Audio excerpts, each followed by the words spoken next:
Imagina se em 2020 um artista resolve fazer um retrato gigante de Lenin no Brasil. Agora, imagina se um artista resolve fazer um retrato gigante de Lenin nos Estados Unidos de 1932. Pois é, isso não foi uma hipótese, isso foi o que Diego Rivera, um artista, um pintor mexicano, que viveu ali entre o final do século XIX e o início do século XX, trabalhou principalmente dentro do muralismo mexicano, fez lá nos Estados Unidos em 1932. O Diego Rivera, ele já era extremamente respeitado dentro do modernismo mexicano como um artista que falava muito sobre o folclore mexicano, as tradições do povo mexicano, a cultura azteca, as referências históricas que esse povo tinha, e também a luta do proletariado durante a Revolução Mexicana. O Diego Rivera, ele era um comunista, assim, até bem radical, ele trazia muitos dos ideais comunistas nas obras dele, e ele era muito associado à Revolução Mexicana, porque durante esse período, ele trouxe toda a ideia do embate do proletariado contra um sistema capitalista opressor. Então ele trazia tudo isso na sua obra, e a obra dele encantava não só mexicanos, revolucionários, comunistas, mas também encantou a família Rockefeller. E a família Rockefeller tinha como uma das suas sedes um prédio em Nova York. E eles convidaram o Diego Rivera a pintar um mural nesse prédio em 1932, só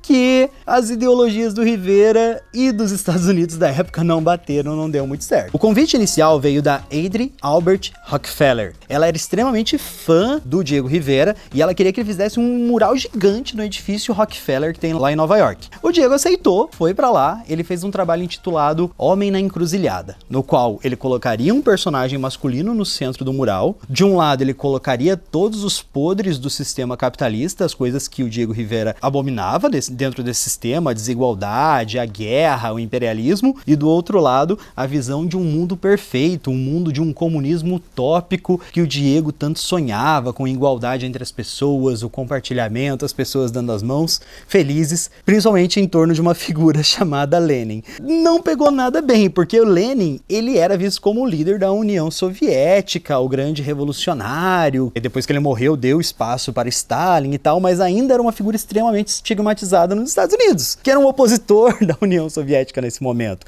A gente vai ter ali alguns anos depois, inclusive, a Guerra Fria entre Estados Unidos e União Soviética. Como assim? Em Nova York, o centro dessa cultura capitalista, dessa cultura liberal, você teria um retrato exaltando a figura de Lenin como o futuro da humanidade. O Rivera terminou o mural, a família Rockefeller viu o mural e falou: cara, a gente até aceita a sua crítica ao capitalismo, mas o retrato de Lenin não pode ficar aí. O Diego, ele foi irredutível, ele falou que se não tivesse o retrato de Lenin, não seria uma obra dele. Então, se não tivesse o retrato de Lenin, podia apagar tudo. E foi isso que a família Rockefeller fez. Ela apagou todo o mural, o Diego voltou pro México e refez o mural. Agora num prédio estatal, no prédio de Belas Artes, lá da Cidade do México. Só que lá no Palácio de Belas Artes, o Diego, ele resolveu mudar o nome do trabalho. Ele não era mais o Homem na Encruzilhada, agora era o Homem, o Controlador do Universo. E nesse mural, ele colocou a figura central masculina no centro. Logo à frente dessa figura central, ele colocou uma grande mão segurando uma esfera, como se fosse esse poder controlador da humanidade sobre o universo.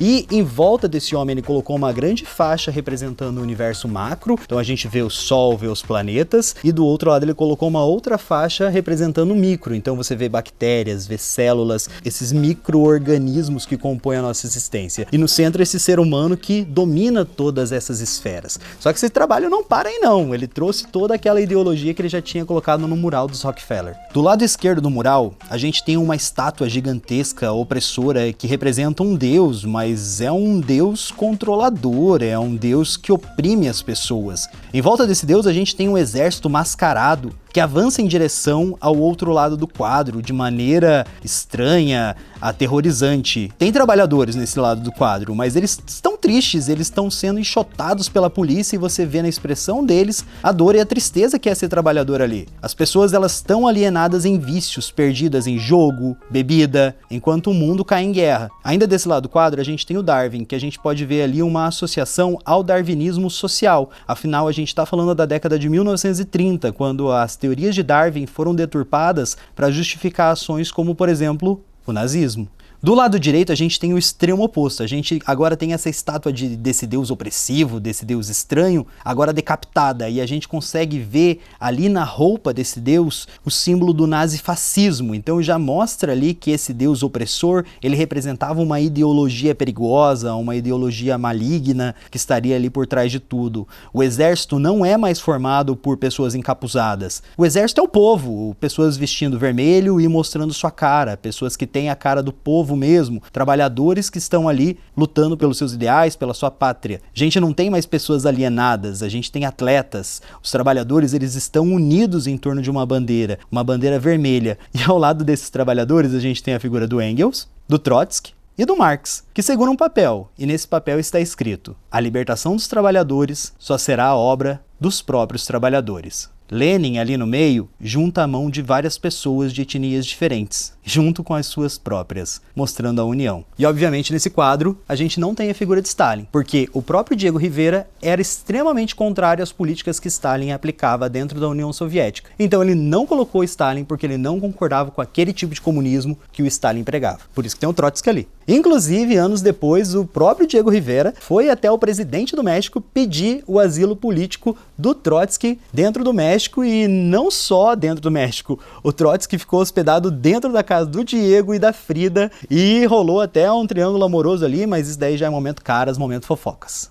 A gente quer um momento fofoca. Vocês não sabiam que a Frida pegou o Trotsky? Não. Gente! A gente foi na casa deles também. Os murais de Rivera, eles falam muito sobre as ideologias desse artista, aquilo que ele acreditava, aquilo que ele lutava. E eu acho que a gente pode fazer muitos paralelos entre os trabalhos que ele fazia nesses murais e o nosso grafite contemporâneo. O que essas duas linguagens ainda falam, sabe? O que elas ainda trazem de discussão sobre a sociedade? É possível ver ainda as ideologias de Rivera, de certa forma, nas ruas da cidade hoje em dia, ainda sendo debatidas? Durante as minhas férias agora, de 2019 e 2020, tive a oportunidade e a honra de poder ver essas obras pessoalmente, ver vários trabalhos do Rivera. Foi extremamente emocionante, tocante, como ele criava esses murais gigantescos e que traziam tantas mensagens quanto tamanho, sabe? Porque você vê nos murais do Rivera não só os posicionamentos dele, mas sim toda a história de um povo. Eu acho que isso é extremamente marcante, não é à toa que o muralismo mexicano se tornou um movimento tão importante aí para o século XX e para a construção da história da América Latina como um todo. Acho que a gente tem que se entender mais enquanto povo latino,